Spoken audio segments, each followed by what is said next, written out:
Okay, quick fun story that I wanted to share. Monday morning, my wife walked in the kitchen, and she has a mission to get all the gnats in the kitchen. So I go, Chris, I killed 5 gnats this morning before I made him coffee. I go, 2 were male, 3 were female. She looked at me. She goes, what? She goes, share that with me.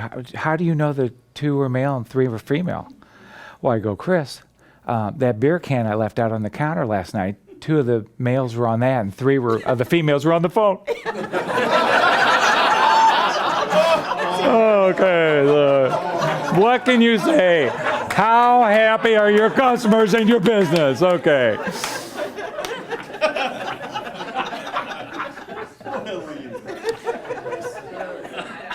I'm going to talk today about customer surveys.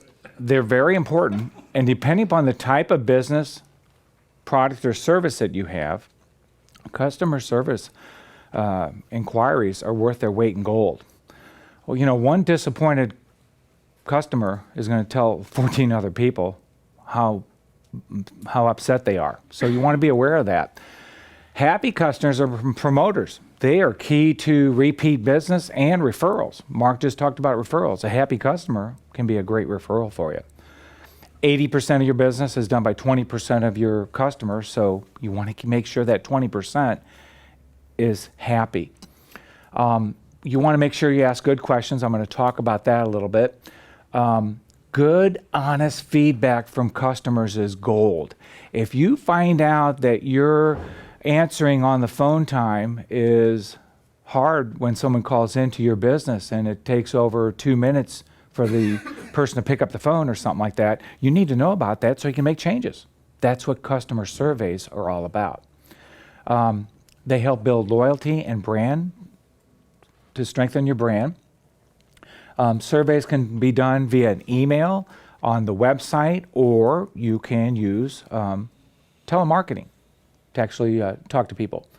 And keep in mind, if you get a really good quote, a testimonial from a client that says, I love your business and here's why, and it's a great piece that they say, that is a gem to put on your website to talk about client success stories, as well as maybe in a newsletter that you might put out, or maybe in an email that you send out to people in your email blast program. Okay? A couple good, strong areas. Let's talk about a couple good points for doing surveys. KISS, keep it short and simple. That's a key. Your biggest concern, you want to keep things brief. Don't make really long questions. Don't make it, 10, 20 questions on your survey. It just needs to be very short and sweet. That's an important part. You want to ask only questions that fulfill your end goal. So you need to sit down and actually think about what are some good questions I need to know from my clients. What is a topic that you want to know about? Is it your product? Are you happy with the way that your service is doing? Present that question so you get that response, that answer back, so you know every single question you has a defined purpose. That's important. Construct smart, open-ended questions.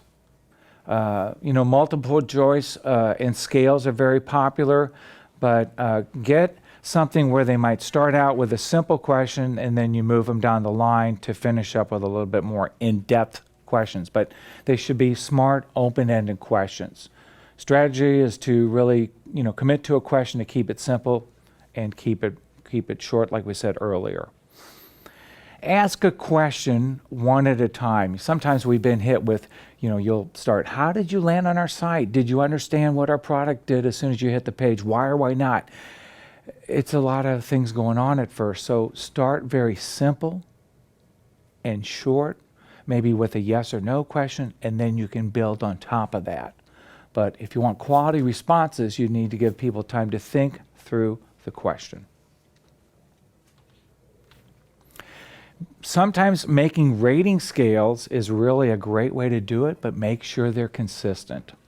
So, for instance, if you're working with a system where you choose 1 to 5, 1 is going to be, I strongly disagree, and 5 is strongly agree.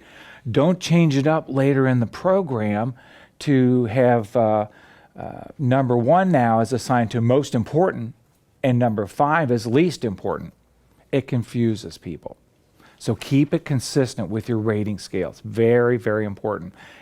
People who do them, you respect that they take the time to do that, whether it's a question online or at your website. You want them to be as fluid as they can, make it easy and make it something that's not going to take a lot of their time.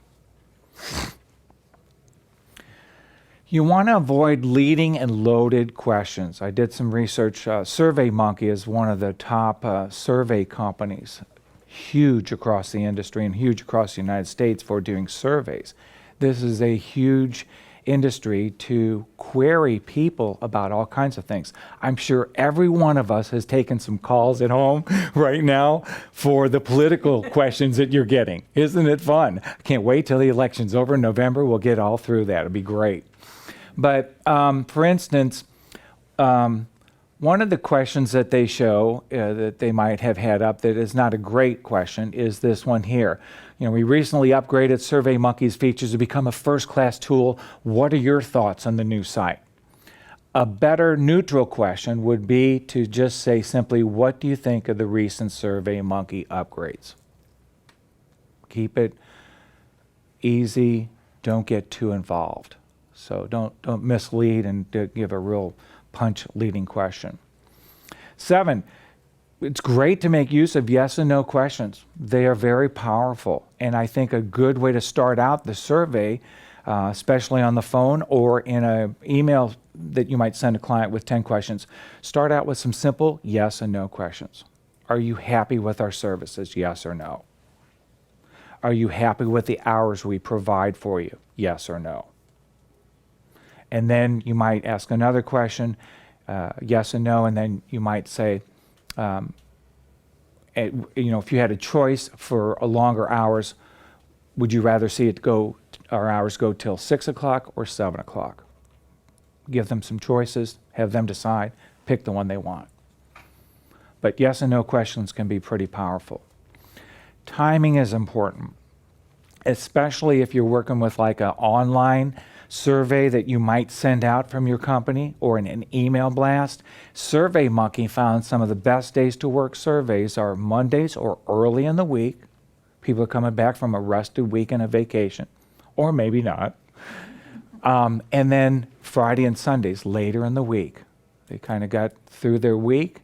Sundays can also be a good day to send a survey question out. Telemarketing, you can work that pretty much most days, Monday through Friday. I do telemarketing, a survey for one of my larger clients, do it on Thursday morning every week, and it's a weekly survey that we're doing that I call on. It works great, no problems. The next question the next part of the survey I wanted to share with you includes this book called The Ultimate Question. I'll leave it out if anybody wants to take a glance through it. The Ultimate Question by Fred Reichelt. A lot of companies are on this network promoter system now. Huge. In fact, this one client that I have, Conference Technologies, when the president of the company read this book 2+ years ago, he contacted me. He said, John, go out and buy the book. I'll pay you to purchase that book. I'll pay you one of your 4-hour call blocks. You just sit and start reading that book, get engulfed in it, and then let's set up a meeting with my team. You come in and meet with us so we can get this rolling. So a very powerful book to keep in mind, and I'm going to talk about that to end my presentation today. This is all about what they call, he has termed the Net Promoter System. It helps build a customer-centric culture. Customer surveys have to be all about the loyalty of the brand and what you're doing to make sure your customers are happy and very satisfied with your product or service. And also, the culture too needs to be, your employees need to be involved with knowing what is customer service and how important it is to the company. What does that mean? 5 minutes left. Okay. So this system really helps define that. And it helps build from the top down. The president all the way down has to be on board with how important customer service is in everything you do. When you pick up that phone, when you talk to people, when you take an order, anything you do within the company relates to the customers. It's huge. So basically, it's very simple. Your first question you ask is on a scale of 0 to 10, how likely is it you'd recommend the services of Business Connection Consulting to your friend or business colleague?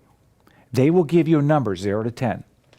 Then you ask the next question is, what is the primary reason for the score you just gave me? And they'll tell you. So it's a scoring system. Promoters are people that respond with a 9 or a 10. They're signaling their lives have been changed by working with your company. They have a great relationship. They're loyal customers. Those are the people you want. That's at 20%. So they typically make up repeat purchases. They give a company a large dollars of their spending. They talk up the company to others. They're promoters. They will give you referrals for your business. You want to maintain these people. They're very positive. They're very enthusiastic about your company. They're the 9s and 10s. Okay, the next group is what we call passive people. They give the company a 7 or 8 rating. They get just what they paid for. They're passively satisfied. They're not real loyal, but they have a different set of attitudes and behaviors. They make very few referrals. They're not very enthusiastic. If a competitor offers a different program, they're easy to jump ship. They will defect, no problem. But they're still part of your, I would say what you would say your core business. So 7, 8 people are still part of your good business. The last group are your detractors. These are people who are going to give you a rating of 6 or below. So they're not very happy. They're dismayed. They're dissatisfied. They don't feel they've been treated real good. They might badmouth the company. If they can easily switch because of long-term contract, they make a nuisance of it. They make complaints. They tend to drive up costs. They have surly behaviors that also affect motivation and employee behavior at your company. These people you want to be aware of. And with the client that I call for, anyone who gets a 6 or below, my client has me ask them, would it be okay if someone from the corporate office called you about this issue that you had? And I'd say 90% will say yes. So it's a great benefit because just doing surveys, people realize, wow, this company is caring for me. They want to do something strong and really put out some good service. And a customer survey will reflect that, whether it's done via the phone call or emails or you have a survey online on your website.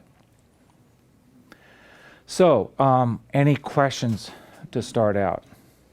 Steve. Yeah, so you've talked about different kinds of surveys. Some are electronic by email or through your website. And then you've also talked about the kind where you're calling. Correct. So what is it that drives the decision which one you're going to use?